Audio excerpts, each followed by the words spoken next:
ನನ್ ರಾಣಿ. ಓನೆಮ್ಮ, ನಿನ್ಮೇಲೆ ಧೂಳೆಲ್ಲ ಆಗೋಗಿದೆ. ನಿನ್ನ ಒರ್ಸಿಲ್ಲ ಅಲ್ವಾ, ಅದಕ್ಕೆ ಇರ್ಬೇಕು. ರಾಣಿ ಹೆಂಗೆ ಇದ್ಯಾ? ನಾನೇನು ನೆನ್ಪಾಗ್ತಿದ್ನಾ? ನೀನಂತೂ ನನ್ ನೆನ್ಪಾಗ್ತಾನೆ ಇದ್ದೆ. ಆದ್ರೆ ಏನ್ ಮಾಡೋದು, ನಿನ್ನ ಕರ್ಕೊಂಡು ಹೋಗೋಕೆ ಆಗ್ಲಿಲ್ಲ. ಅದು ಬೇಗ ಹೋಗ್ಬಿಟ್ನಲ್ವಾ, ಅದಕ್ಕೆ ಕ್ಷಮಿಸ್ಬಿಡು. ಮುಂದಿನ ಸಲ ಕರ್ಕೊಂಡು ಹೋಗ್ತೀನಿ ಆಯ್ತಾ? ರಾಣಿ, ನೀನೇನಾದ್ರೂ ನನ್ ಜೊತೆ ಬಂದಿದ್ರೆ ಊರು ಕೇರಿ ಎಲ್ಲ ಕಡೆ ನಿನ್ ಜೊತೆ ಓಡಾಡ್ತಿದ್ದ ಕಡೆ. ಆದ್ರೆ ಈ ಸಲ ಬರೀ ಗಾಲಲ್ಲೇ ಓಡಾಡ್ತಿದ್ದೆ. ನನ್ನೆಷ್ಟು ನೆನ್ಸ್ಕೊಂಡೆ ಗೊತ್ತಾ? ಆಗ ನೀನು ಬರ್ಬೇಕಿತ್ತು. ಇವಾಗ ಊರ್ ನೋಡ್ಬೇಕಿತ್ತು. ಮಳೆ ಬಂದಿದ್ಯಾ, ಎಷ್ಟು ಹಸ್ರಾಗಿತ್ತು ಗೊತ್ತಾ? ಅಲ್ಲೆಲ್ಲ ಹೋಗ್ಬೋದಿತ್ತು.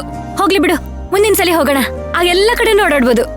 ಹೋಗ್ಲಿ ಬಿಡು, ಕೆಲ್ಸಕ್ಕೆ ತಡ ಆಗ್ತಿದೆ, ಕೆಲ್ಸಕ್ಕೆ ಹೋಗೋಣ.